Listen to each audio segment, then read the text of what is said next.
Fala, fiel! Mais um compilado de informações aqui para vocês. Carlos Miguel, renovação do goleirão já está sendo encaminhada, vai renovar com o Corinthians. Pedro Henrique, quanto tempo que Pedro Henrique vai ficar de fora por conta da lesão? Yuri Alberto, com essa nova formação de ataque de Mosquito, Wesley e Romero, ele vai perder a vaga e ficar no banco? E a gente também tem sobre o Juliano que vestiu a camisa do Corinthians ano passado e parece que o Coringão decidiu pagar aquilo que deve a ele. E também todo o caso do Rubão explicado detalhadamente pelo pessoal do ESPN, Lírio Nascimento também trazendo todas as informações da partida de Corinthians e Fortaleza. Tudo destrinchado aqui para você no vídeo de hoje, então se inscreva para você receber esse tipo de vídeo compilado aí de todas as notícias do Timão. Deixe seu like também que ajuda a gente demais. Vamos pro vídeo. São 22 jogos com 9 vitórias, 4 empates e 9 derrotas, um aproveitamento de 47%, 29 gols marcados para 20 gols sofridos. Fortaleza é o adversário de amanhã, Lili, pelo Campeonato Brasileiro. Corinthians vindo num embalo de vitória para cima do Fluminense também no Brasileiro, essa vitória na Copa do Brasil diante do América no meio de semana e agora recebendo o Fortaleza. Pois é, e recebe o Fortaleza num jogo complicadíssimo, né? A gente sabe a situação do Corinthians no Campeonato Brasileiro, que deu uma melhorada aí com a grande vitória em cima do Fluminense, independentemente de como o Fluminense entrou em campo ou não, considerando o resultado e a sequência que o Corinthians vinha, foi uma grande vitória. E aí, para o jogo de amanhã, às 9 da noite, mudou, né? O jogo seria às 4 da tarde, a CBF mudou para as 9 da noite lá na Neoquímica Arena. O técnico Antônio Oliveira deve colocar em campo praticamente a mesma equipe que encarou o Fluminense. Eu digo praticamente porque tem o Pedro Henrique, que vai ficar umas 3 semanas fora por conta da lesão. Aí a dúvida que fica é se ele já vai iniciar aí com o Mosquito já começando como titular, porque ele praticamente iniciou, entrou com 8 minutos de jogo ali contra o Fluminense, ou se ele vai deixar ali um jogador de referência, né? Ou o Yuri Alberto, ou o Pedro Raul, até porque ele tem esses jogadores no banco e acredito que em algum momento ele deva usá-los, né? Porque o Yuri Alberto estava no departamento médico, ele não fez a última viagem, mas aí ele estaria recuperado, talvez não sei se para iniciar jogando, mas o Pedro Raul tem condições, então fica essa dúvida aí se ele entra. Jogadores que foram poupados aí na última partida, né, na partida da Copa do Brasil, devem entrar em campo, mesmo coisa do Hugo, o Fagner, o Garro de volta. O Garro cumpriu suspensão aí na Copa do Brasil e fez muita falta. O Garro hoje é praticamente 50% ali, né, do rendimento da equipe, fez muita falta. Então ele deve resgatar aí esses titulares para essa partida, porque a sequência é difícil. Terça-feira tem Sul-Americana. Aliás, transmissão exclusiva da ESPN, estaremos lá, né, Mari? Lá no Paraguai. E depois tem Flamengo pelo Brasileirão. É complicado essa sequência. Então vamos ver como é que ele vai montar essa equipe para amanhã, porque terça-feira, por conta da derrota para o Argentinos Júniors, o jogo contra o Nacional é de suma importância. E aí, se for olhar para o Brasileiro, o que o Corinthians fez no ano passado, também é prioridade, né? Pois é, né? A gente tem até números aí de Corinthians e Fortaleza, e até olhando o recorte do Campeonato Brasileiro, amigos, ó, são 3 vitórias do Corinthians, 3 empates e nenhuma vitória do Fortaleza, isso jogos na Neoquímica Arena. Corinthians, então, com os números aí a seu favor e a força que tem em casa, a gente sempre diz, mas fazendo um recorte dentro do Campeonato Brasileiro, para o jogo contra o Fluminense, a gente falava muito o quanto o jogo, a forma do Fluminense jogar poderia beneficiar o Corinthians, que foi a estratégia do Corinthians, daquela marcação alta, de uma velocidade, enfim, conseguiu se impor, fez o seu jogo, venceu e venceu bem. Agora, diante do Fortaleza, e aí até pensando no que o Antônio Oliveira pode fazer, porque ele também costuma mexer nessa equipe, não só pela necessidade, mas diante de um Fortaleza, que aí já é uma outra forma de jogar, o que será que o português está pensando, hein? No Wesley. Sempre Wesley. Sempre. Não, são algumas questões, né? São algumas questões. Assim, é muito difícil enfrentar o Fortaleza. O Fortaleza, é bem verdade que goleia o Boca Juniors e aí vem de 2 empates, mas se a gente volta um pouquinho do jogo contra o Vasco, o próprio Vojvoda elogiou muito, né, o empenho da equipe, a intensidade de jogo, muito perto do que ele gosta de ver do Fortaleza, também mexendo em algumas peças ali. Eu acho que para o Corinthians é um jogo difícil. Pensa nessa sequência também, porque é uma questão muito complicada de Sul-Americana, como a Lili bem lembrou, o Corinthians, 3º lugar do grupo nesse momento, né, de Sul-Americana, então assim, pensando em prioridades ou o que o Corinthians imagina para a temporada, esse jogo contra o Nacional é muito importante. Mas receber o Fortaleza é uma partida difícil. Fez um ótimo jogo, né, na temporada passada. Foi um jogo muito franco ali entre os dois clubes, com oportunidades para ambos os lados.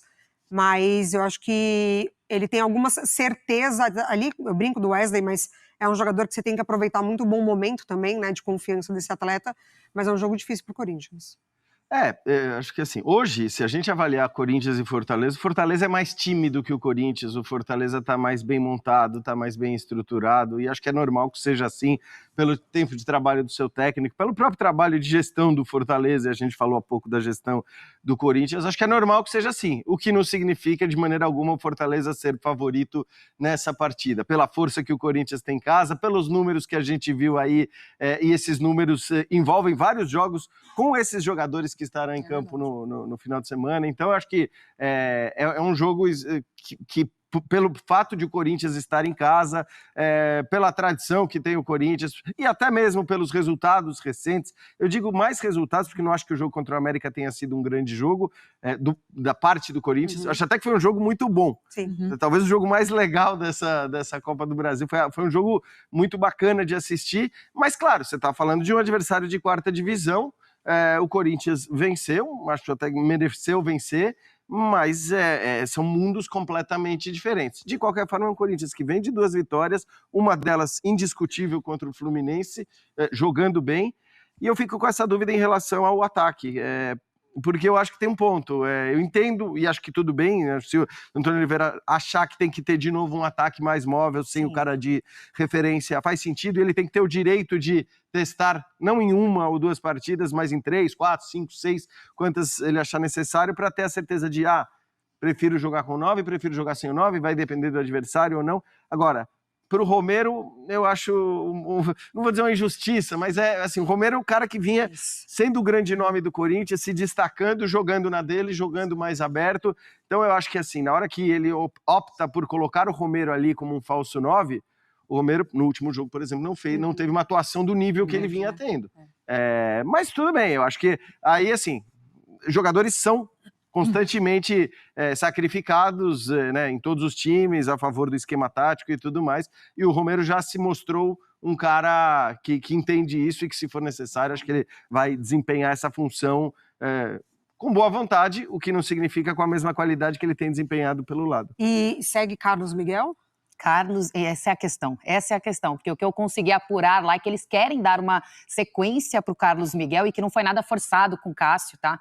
Foi uma decisão de ambas as partes, até pelo respeito que o Corinthians tem com o Cássio e que o Antônio Oliveira tem com ele também. Então a tendência é que se mantenha o Carlos Miguel para essa partida. E aí tem mais uma dorzinha de cabeça do bem aí para o Antônio Oliveira, que é na zaga, porque muito provavelmente o Gustavo Henrique vai voltar. É óbvio que depois de um tempo afastado ele não volta como titular, mas uma hora ele tem que entrar. Mas e o Kaká? Fazendo gol também. Não tem como tirar o Kaká. Então, assim, é uma dorzinha de cabeça boa que ele vai ter pela frente. Dá pra voltar da dengue já titular, Jean? Olha, vou te falar. Mesma experiência própria. Obviamente ele é um atleta, coisa que eu absolutamente não sou. Mas se eu pegar pelo meu padrão, não, fica o Kaká mesmo, porque não é fácil, viu? A paulada é grande. Só uma coisinha em relação ao Carlos Miguel, eu acho assim, e eu sei que existe essa discussão e que tem se discutido, porque pela grandeza do Cássio, mas para mim é uma loucura, assim, não faz nenhum sentido do ponto de vista técnico hoje você discutir a saída do Carlos Miguel do... O Corinthians será um time competitivo, acabou a farra de Palmeiras, Flamengo, nós vamos brigar com eles de igual para igual, pode ter certeza do que eu estou te falando, nós vamos brigar com eles de igual para igual.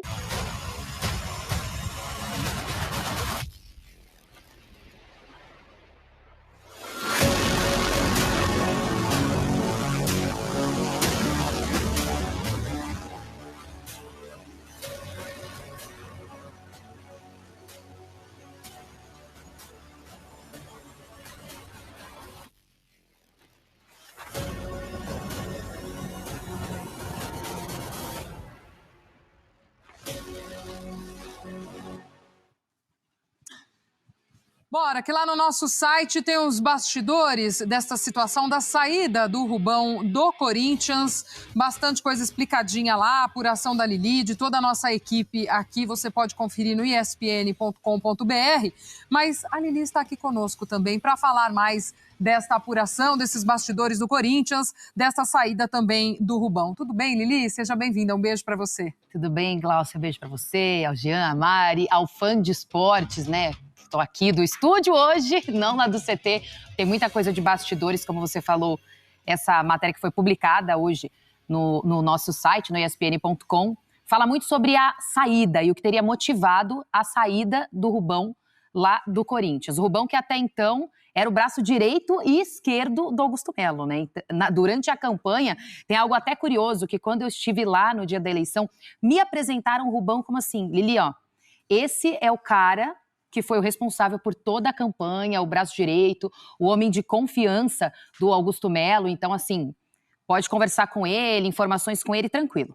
Acontece que essa relação está estremecida há algum tempo. A gente conseguiu levantar, né, algumas apurações aí da ESPN de que teve um início, tá? Teve um início para esse desgaste. O início foi a patrocinadora Avaidebet. Por quê? O que teria acontecido?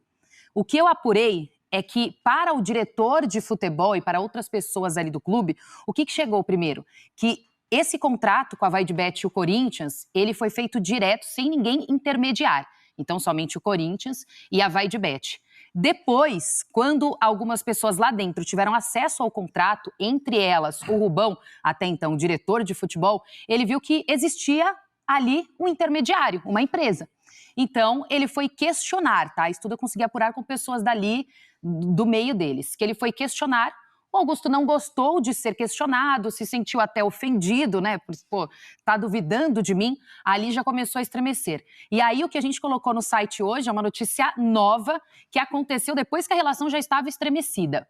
Mateuzinho. Quando a gente fala em Mateuzinho, todo mundo já sabe a história, né? Uhum. Mateuzinho chega, até então o Corinthians teria acertado o empréstimo por 1 ano ali com o Flamengo, e aí no final, valor fixado de compra, mas seria um empréstimo gratuito. Negócio bom para o Corinthians, que financeiramente não está bem.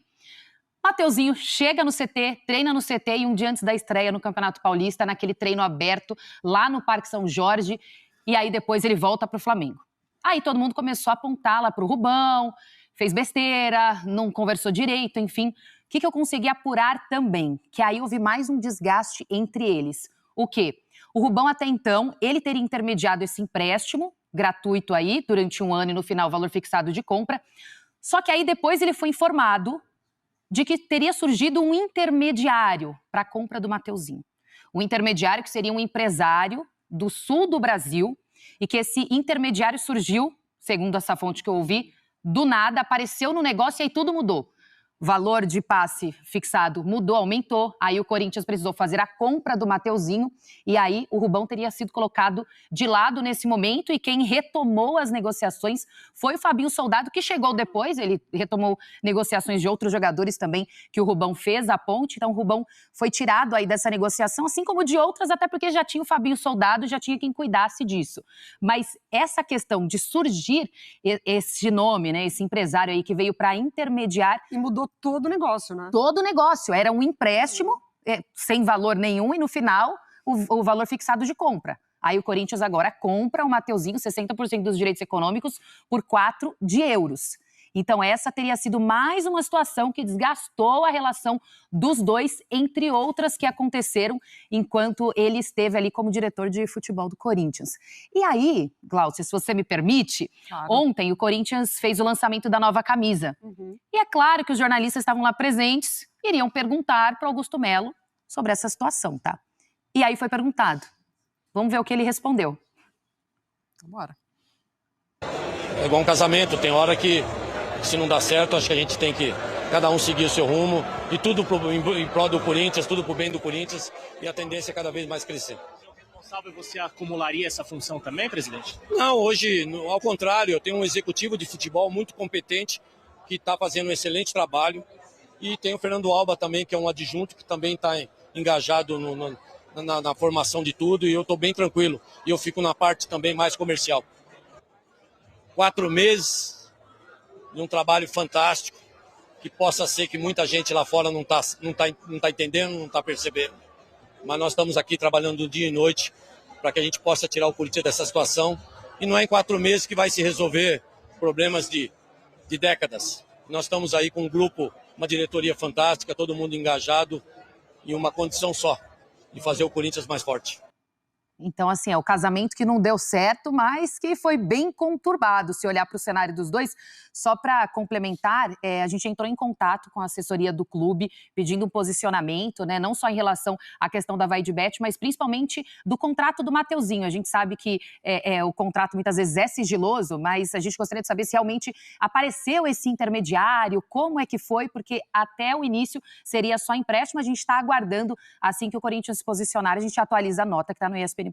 Boa, tá lá no site então também. Tudo isso que a Lili explicou aqui, foi tentando editar, porque é muita coisa, muita informação, mas Jean, Mari, foi formado um grupo, né, no período eleitoral do Corinthians, até porque havia a antiga diretoria, que ficou durante muito tempo em poder no clube, e aí formou-se um grupo, né, para ocupar esse espaço. Então, Rubão, Augusto Melo vinha dessa junção, né, de grupos dentro do clube para tentar formar uma coisa só e aí sim ter esse novo comando.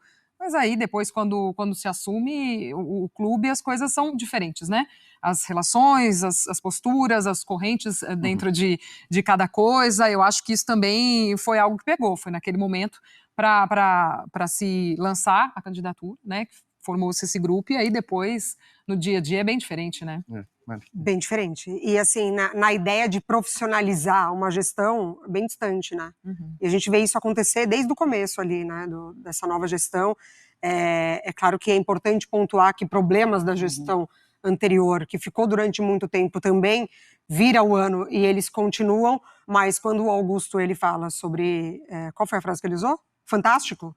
O início de trabalho fantástico. 4 meses fantásticos, assim, não foi bem assim, né? Entre erros e acertos, a gente vê que essa divisão, ela pode acontecer depois que você assume, né, enfim, mas eu acho que o que incomoda mais é você não ver essa perspectiva de algo profissional, né, falando sobre um clube tão grande quanto o Corinthians, com vários problemas para se resolver, enfim, do extracampo que passa para o campo. E essas tomadas de decisão, enfim, o rompimento, não vamos entrar tanto na questão do que tinha acordado entre um e outro sobre esses intermediários, mas tudo coisas e questões que interferem no desempenho do Corinthians. Vamos falar agora de Juliano, isso mesmo, Juliano que está no Santos, mas o juiz mandou o Corinthians pagar uma dívida milionária com o Juliano, tá? A informação do meu amigo Diego Garcia, parceiro, a Justiça de São Paulo mandou notificar o Corinthians, o Diego Garcia tem uma coluna no UOL, tá? A Justiça de São Paulo mandou notificar o Corinthians para quitar uma dívida de 1.800.000 com o Meia Juliano, quase 2 milhões, tá? O Juliano cobra o valor do clube referente a 8 meses atrasados em direitos de imagem. Segundo a ação, né, o Meia recebia 213 mil por mês. Ele alega que realizou tentativas amigáveis, né, de cobrança, mas não conseguiu o retorno do clube, razão pela qual ingressou com a ação. É claro que esses 213 mil é só de imagem, porque em CLT ele recebia muito mais, tinha um salário aí de quase 700, 800 mil no Corinthians. Juliano defendeu o Corinthians entre 21 e 23, né, 2021 e 23, e mais de 140 partidas, tá? E no início desse ano, né, o Mano queria que ele permanecesse no Corinthians, mas a diretoria não quis renovar, e ele foi para o Santos, tá certo? Agora, meu amigo, a questão é o Corinthians agora pagar, né? Não resta mais nada a fazer a não ser pagar essa dívida com o Juliano. Exclusivo! Corinthians pensa em renovar com o Carlos Miguel, tá? O Corinthians quer sentar com ele ainda esse ano, para tentar a renovação de contrato já, enfim, para a sequência do seu trabalho, já visando a próxima temporada. O Carlos Miguel tem contrato com o Corinthians até o fim de 2025. A diretoria não quer terminar o ano, claro, com o Carlos Miguel aí podendo assinar um pré-contrato no meio do ano que vem, que se inicia 2025 com o Carlos Miguel no gol do Corinthians, super titular, fazendo várias, né, defesas. O problema é o seguinte, né, você vai ter o Carlos Miguel podendo assinar um pré-contrato com qualquer, né, outro clube já no meio do ano. O Corinthians ficaria 6 meses aí pressionado, né, tendo que aceitar tudo que o Carlos Miguel fosse pedir, ou então perdendo o jogador, né, como muitas vezes acontece quando você deixa para renovar na última hora, tá? O contrato dele vai até 31 de dezembro de 2025, tá? A última renovação foi no início de 2023. Lembrando que o Corinthians comprou mais 20% dos direitos econômicos do Carlos Miguel na negociação com o Internacional de Porto Alegre, referente ao goleiro Ivan, tá? Então o Corinthians já visa, né, conversar com o Carlos Miguel, com os representantes, para terminar o ano dele com um contrato renovado, repito, para não começar a temporada pressionado, tendo 6 meses para renovar, deixou para o último ano, é pepino. A gente já viu vários casos aí, Bruno Mendes, companhia. Deixou para o último ano, é pepino. Então a diretoria está certa, inclusive já falou com os representantes do Carlos Miguel, que pretende se reunir com ele, né, para tentar fechar a renovação do Carlos Miguel, já que ele tem aí sondagens, né, do futebol europeu, enfim, alguns clubes do futebol brasileiro. Fiel, o Corinthians tem que renovar logo com o Carlos Miguel para não deixar esse goleiro ir embora, principalmente para times da Europa, ou pior ainda, algum time brasileiro vir ter Carlos Miguel no gol contra o Corinthians. Fiel, o Timão tem que renovar logo o contrato do Carlos Miguel para não perder ele, principalmente para nenhum time aqui do Brasil e também para a Europa, é claro que já está de olho aí no goleiro, ele mesmo falou na última entrevista. Todo o caso do Rubão explicado, mas enfim, né? Tenho certeza que o Rubão não vai cair calado, vai ter muita guerra, vai ter muita discórdia dentro do Corinthians. Isso é preocupante porque prejudica muito o time. O bastidor do time é muito importante para levantar um time campeão. E até os jogadores e toda a comissão ali estava reclamando desse clima que estava tendo. Vamos ver se com a saída de Rubão vai melhorar ou piorar. Eu acho que o Yuri Alberto vai pegar banco. Pedro Henrique, 3 semanas longe, ele seria o ideal ali na alta ponta junto com o Wesley, um ataque bem rápido. Tava vindo bem, né? Entrando bem. Infelizmente aí mais um lesionado.